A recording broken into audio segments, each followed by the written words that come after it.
inmate at Corcoran State Prison has confessed to the murders of 2 other inmates. He wrote that his reasons for the attack were because those 2 inmates he killed were child molesters.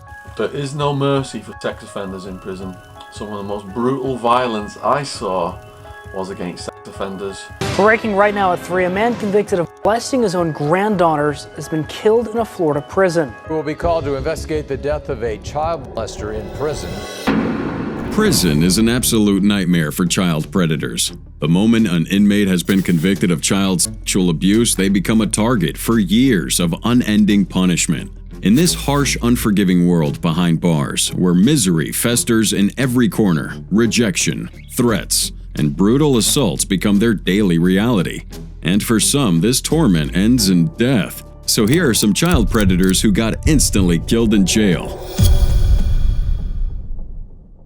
According to prison officials, 53-year-old Juan Viano was found unresponsive in his cell around 9 o'clock this morning. What do you think happens when a serial killer and a child rapist end up sharing a cell? Odds are one of them ends up getting murdered. The other, and in this grim case, the serial killer, got the better of his cellmate, sending him to the afterlife in cruel fashion. 8:49 p.m. on February 24, 2023, a prison warden at North Kern State Prison in Delano, California, was strolling through a lobby when one inmate called his attention to an emergency. That inmate was 50-year-old Ramon Escobar, who had just murdered his cellmate for the most obnoxious reasons. Escobar, a native of El Salvador who had been deported from the U.S. at least 6 times, became notorious for killing his 61-year-old aunt, Dinora Escobar, and his 65-year-old uncle, Rogelio Escobar, in Houston. Afterward, he traveled to Los Angeles, where he went on to murder 5 more individuals using either a baseball bat or bolt cutters. At this time, Escobar was homeless, and his main targets were homeless victims. In 2018, he was arrested, and 4 years later was convicted of all 7 murders, earning a multiple life sentences plus 124 years in prison. In May 2022, he was sent to North Kern State Prison to serve out his sentences, but less than a year later, Escobar found himself wanting to kill again. February 2, 2023, 53-year-old Juan Viano was convicted of aggravated sexual assault of a child and sentenced to life in prison without the possibility of parole. He was temporarily placed in the same cell as Escobar, while awaiting transfer to a permanent cell. Both men were held in a medium security facility while California corrections officials prepared to relocate them to their long-term placements. Now, this holding has also housed rapper Tory Lanez, who shot Megan Thee Stallion in the foot, and music producer Phil Spector, infamous for killing actress Lana Clarkson in his mansion. So it's a pretty notorious cell block, and inmates know anything can go down at any moment. But just 4 days after Villanueva was placed in Escobar's cell, Escobar strangled him to death. If you're asking why, well, he claimed Villanueva smelled like shit. He refused to clean his cell and refused to have a bath. So Escobar was like, you know what? How about you go meet the devil? Oh, and these aren't my words. That's exactly what Escobar wrote down in his statement. Given his already lengthy track record, Escobar was expected to get the death penalty, but after taking a plea deal, he was handed another life sentence, meaning he'll definitely be spending the rest of his life behind bars. March 9th, 2023, 43-year-old Evan James Martin viciously assaults a fellow inmate not once, but twice, at Hackea Prison in Perth, Australia. And yeah, both attacks happened on the same day. That may sound kind of brutal right now, but wait until you hear what the inmate he attacked did. That inmate, 39-year-old Ashley Brofo, brought every parent's nightmare to life with his disturbing actions. July 2022, Brofo came up to a girl that was living with her grandparents at the time as she was walking her dog in the park. He offered her a Hungry Jack's burger. Then he took her by the hand and persuaded her to walk down the road with him, leading her toward his home. Once inside, the girl told him that she wanted to leave, but this guy instead took her to his bedroom, where he assaulted her and exposed himself to her. During the incident, Brofo's caretaker, who had seen him enter the house with the child, knocked on the front door, interrupting that assault. The girl took her chance and left with her dog and ran back to her grandparents' home to report what had happened. Well, her grandparents immediately called the cops and Brofo was charged with 2 counts of indecently dealing with a child and encouraging a child to engage in sexual acts. Now, Brofo's attorneys tried sparing him from a condemned life behind bars, arguing that he grew up in a troubled environment and was exposed to a lot of violence due to his mom being an alcoholic.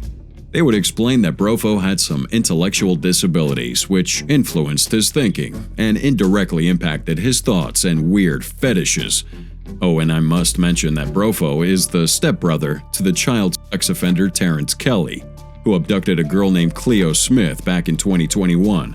So, I mean, it's pretty obvious Brofo grew up in a pretty messed up environment, but it's no excuse for being a child predator. And that was probably the exact thought Evan Martin had the moment he decided to attack Brofo. While Brofo was awaiting his sentencing at Hakia Prison, Martin confided in a few fellow inmates about his plan to take Brofo's life. You see, Martin's a victim of child abuse himself, and he became even more enraged when he was asked to share a cell with Brofo. That seemed to be like a deliberate move by the prison wardens, considering that in 2020, Martin had already attempted to kill another sex offender in Acacia Prison, using 2 makeshift knives and with the help of an accomplice. That incident extended his time behind bars, and now Brofo got served to him on a platter. So in the first attack, Martin would smash Brofo's head into a shelf in their cell, and then laid him on top to pin him for another inmate to punch and stomp on his head. A few hours later, Martin ambushes him again, putting him in a guillotine chokehold, till Brofo went unconscious. Martin then whispered in Brofo's ear, telling him to think about his victim's face, before using his full weight to stand on Brofo's throat, crushing his larynx and ending his life on the spot. Nelson Sanderson guilty of molesting 2 children. He's guilty of 2 counts of lewd and lascivious behavior as well. Sanderson, who claimed he was innocent, was arrested in Nicaragua in May after 4 years on the run. He potentially faces 2 life sentences in prison. It's August 17th, 2020, and Nelson Sanderson's worst fear became reality. He was afraid that ever since being convicted a child molester, he was going to be killed in prison. And unfortunately for him, he wasn't wrong. Between 2010 and 2012, 79-year-old Nelson Sanderson abused 2 victims, and it was reported to the police when stories of his depraved escapades came to light. In fear, he left his wife, identified as Charlotte Sanderson, to be a fugitive in Nicaragua for 4 years. You see, he knew if he ended up in prison, he'd be killed. However, they found Sanderson in Nicaragua thanks to the information given by his wife. A warrant was issued for his arrest in 2012, but they didn't find him until 2016. And before you call his wife a snitch or a rat, keep in mind that she believed the investigation on her husband would have been swept under the carpet, given that it happened years back. And as we all know now, it didn't. So U.S. Marshals were working the whole time to track down Sanderson in Nicaragua. They finally found him in April 2016 and extradited him straight to the U.S. He was sent to prison at the age of 75, and his wife, according to her own story, believed he was gone for good. She felt that he wouldn't even last 6 months behind bars. But Sanderson got lucky, because it took 4 years before he was finally murdered by an inmate in an Escambia County prison. His killer, 26-year-old Markel Sawyer, was serving time for criminal mischief, armed burglary, and sexual battery. Although Sawyer and Sanderson had no previous conflicts, Sawyer launched this brutal attack on Nelson in the prison dormitory bathroom, using a combination lock, striking him repeatedly on the head. When correctional officers found him, Sawyer claims that his master from the Illuminati had instructed him to kill Nelson as a way to redeem himself. Okay. When asked if taking Nelson's life was worth restoring his place in the Illuminati, Sawyer replied, "Anything to prove my love for the nation." Other inmates later revealed to officers that Sawyer had told them the same story, that the Illuminati had compelled him to commit the crime. I mean, either this guy's full of it, or there's a whole side of this story we're missing. Now it's 5:40 p.m. on October 14th, 2020, and officers at Mule Creek State Prison in Amador County, California, respond to a distress call for a man down. When they get there, they find 46-year-old DeAndre Austin lying unconscious on the floor of his cell, while his cellmate, 29-year-old Rodney Jordan, stood nearby, watching. Medics rushed DeAndre straight to the prison medical facility, while Rodney was quickly detained for questioning. Now, the specifics of what went down here were pretty horrifying, but for many, this was seen as DeAndre's long overdue karma for the heinous crimes he committed outside those prison walls. You see, between 2002 and 6, DeAndre Austin committed at least 13 sexual offenses on his 3 nieces. At the trial, one victim would narrate the history of how it all began, starting with his disturbing actions when she was just in 3rd grade. According to her testimony, Austin shared a one-room apartment with his victim, her sisters, and their grandparents. Now, this apartment was so small that she had to sleep on a fold-out bed in the living room, while DeAndre slept on a couch. Here's the thing, the couch DeAndre slept on was just about 4 feet away, giving DeAndre access to grope her at night. He would rub her legs and touch her body in weird ways she didn't even understand at the time. This went on for months, and since she never said anything about it to anyone, DeAndre decided to take his depraved actions one step further. When she got a little older, DeAndre escalated to rubbing her vaginal region, putting his fingers inside her, and even exposing his genitals, all while threatening to kill her if she ever told anyone what was going on. And as her siblings were getting older, DeAndre didn't spare them from his malicious sexual fetishes. So after years and years of constant abuse, one disturbing incident finally led law enforcement to catch up with DeAndre's outrageous acts. In July 2006, DeAndre was left home in his parents' house with one of his nieces. They would start this harmless pillow fight, but after a couple of minutes, it took a wild turn. DeAndre seized this opportunity to fully violate his niece by exchanging blows with her, pushing her to the ground, physically assaulting her to restrict her from fighting back, and then sexually abusing her for hours. When her grandparents came back, they found bruises all over her body and swiftly reported DeAndre to the cops. He tried to deny everything, but was ultimately found guilty of sexual penetration committed against a person, aggravated sexual assault, and rape accomplished by force. He was sentenced to life in prison with the possibility of parole, which, to put it simply, marked the beginning of his end. So now let's talk about his cellmate, Rodney. Oh, this was a different type of beast.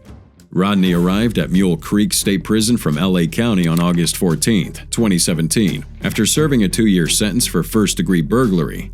After being paroled on July 31, 2018, his freedom wouldn't last long. Just a month later, on September 4th, he was back behind bars, this time with a new conviction and a 5-year sentence for second-degree robbery. With each return, his reputation grew darker, solidifying him as a dangerous presence within this prison. And it just so happened that he would be cellmates with a sick man like DeAndre. Of course, word got out that DeAndre was a child rapist, and Rodney gloriously decided to take his life. How'd he do it? We don't know. In fact, no one knows. Rodney refused to speak on the matter, and consequently, was placed in a special housing unit just within that same prison facility. David Bobb and Graham DeLewis Conti were some notorious child predators who found themselves incarcerated at the California Substance Abuse Treatment Facility and State Prison in Corcoran. They were both serving life for the aggravated sexual assault of a girl. Unlucky for them, other inmates knew about their crime, making them big targets. But for a while, no one really made a move to take them out until they both made a very dumb mistake.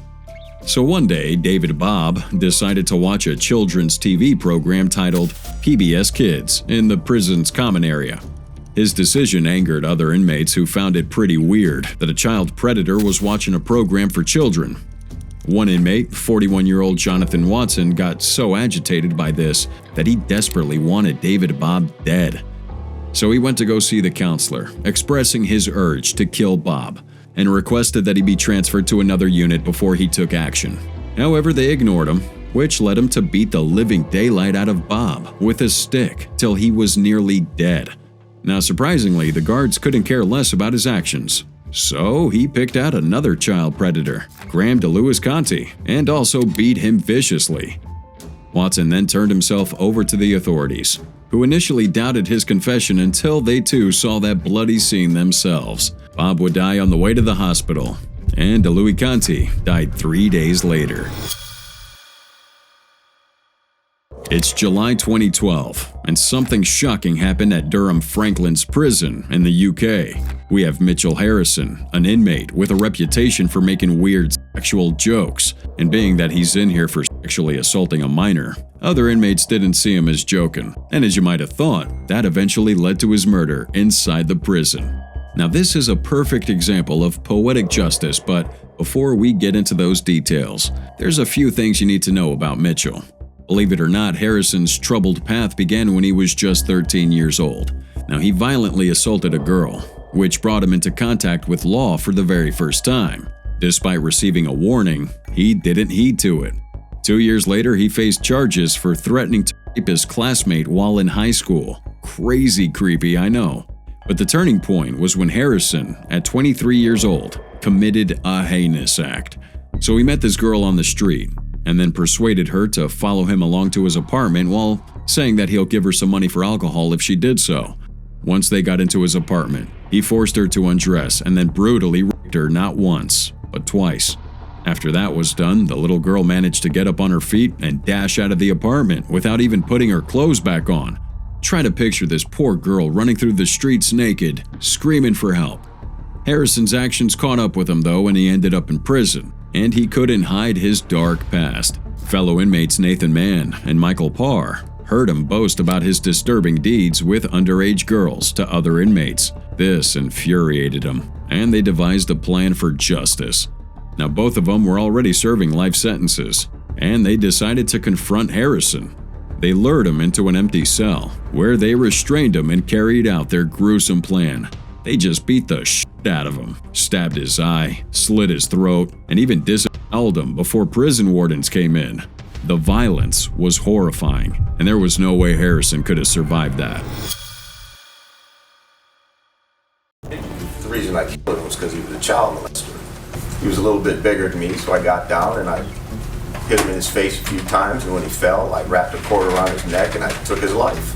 On October 29, 2014, 51-year-old Stephen Sanderson, an inmate at the Saginaw Correctional Facility, murdered his cellmate, 67-year-old Theodore Dyer, after Dyer tried defending his actions. Now, Sanderson, already serving a life sentence without parole for the 1991 murder of his girlfriend, got agitated after finding out that Theo was incarcerated for sexually molesting a minor. Now, at first, he kept it cool and told Dyer that he couldn't share a cell with him due to his past crime. However, Dyer tried to rationalize his actions, which pushed Sanderson over the edge, and he assaulted Dyer viciously. After knocking Dyer unconscious, Sanderson used Dyer's own shoelaces to strangle him till he was out cold. The following day, he openly confessed to the wardens what he had done. He pled guilty and was charged with murder. And during his guilty plea, he said that he had no remorse, expressing no regret for his actions, and pretty much said he had no sympathy for Dyer, although he did express some compassion for Dyer's family. Now, the judge presiding over the case, Judge Borchard, sentenced Sanderson to the maximum penalty, which was life imprisonment with the possibility of parole. The dark web, the place where the most shadiest secretive things get shared on the internet. But a man with the name Richard Huckle would take this to a whole new level. This guy had a fan page out there in the darkness, where he shared mind-boggling photos and videos of himself molesting children.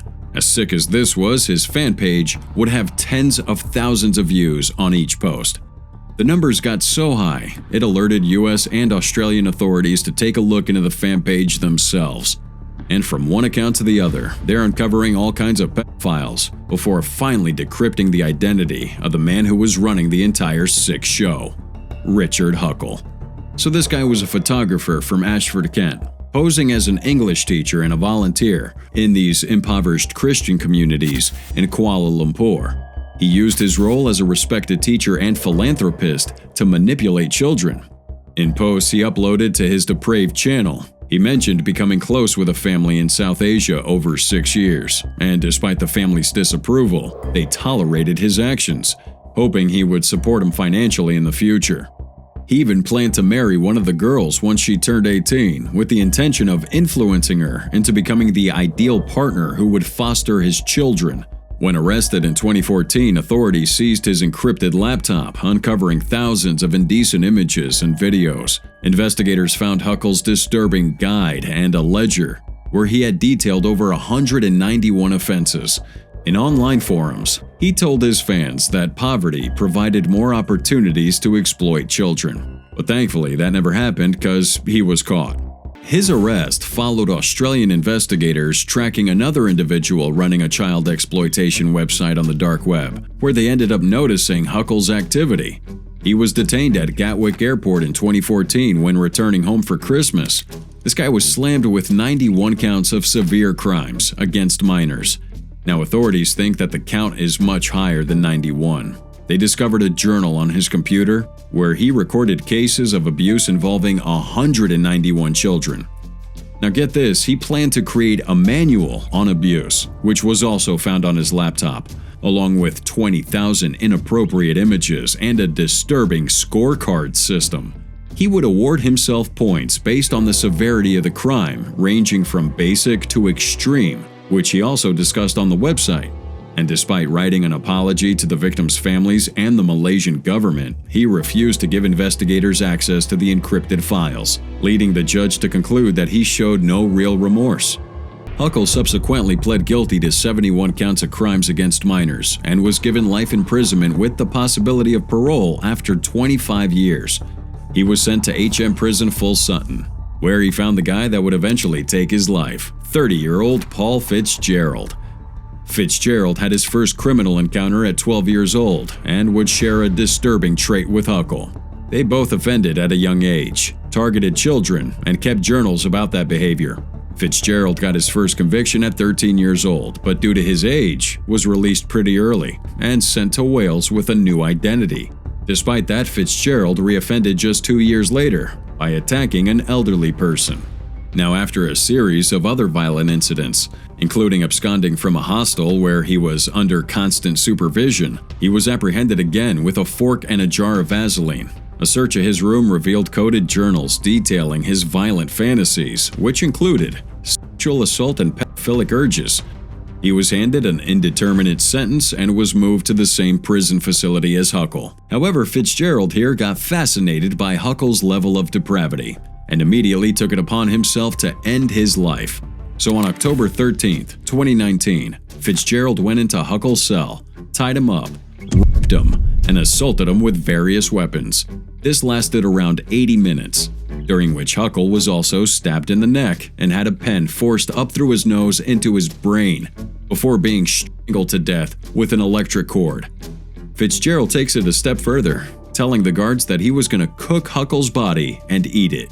He also intended to carry out similar acts on other inmates, but found himself having too much fun during the attack on Huckle. He justified his actions by calling it poetic justice, given that Huckle committed acts just as degenerate.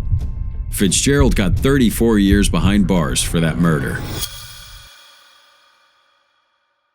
Dozens and dozens of people have come forward saying they were sexually abused by the former priest while he served in parishes around the Boston area. John Gahan was an American serial child rapist and Roman Catholic priest who was alleged to have molested more than 100 boys. Now, John was born on June 4, 1935, to an Irish Catholic family in Boston, Massachusetts. His dad died when he was 5 years old, so he was raised by his maternal uncle, who was also a Catholic priest at the time. And since he grew up in this typical Catholic household, John wanted to become a priest. He attended a seminary, and soon enough he was ordained. But priests like John give the Catholic Church a very, very bad name. In 1995, after numerous cases of sexual misconduct was piled on John, he admitted to having molested 4 boys while he served as an assistant pastor at a parish in Massachusetts.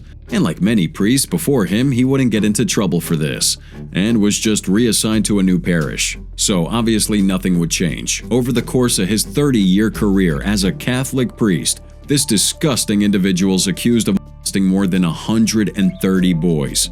As appalling as that is, though, it became even more disturbing after his 1991 arrest, when John denied every single allegation. However, after almost a decade of facing numerous lawsuits, John Gahan was found guilty on February 21, 2002 of indecent assault and battery for grabbing the buttocks of a boy in a swimming pool at the Waltham Boys and Girls Club. So he was given 9 years in prison, while the Catholic diocese he was assigned to offered a $10 million settlement to 86 of his victims. Less than a year later, John Gahan was strangled by fellow inmate Joseph Druce while in protective custody.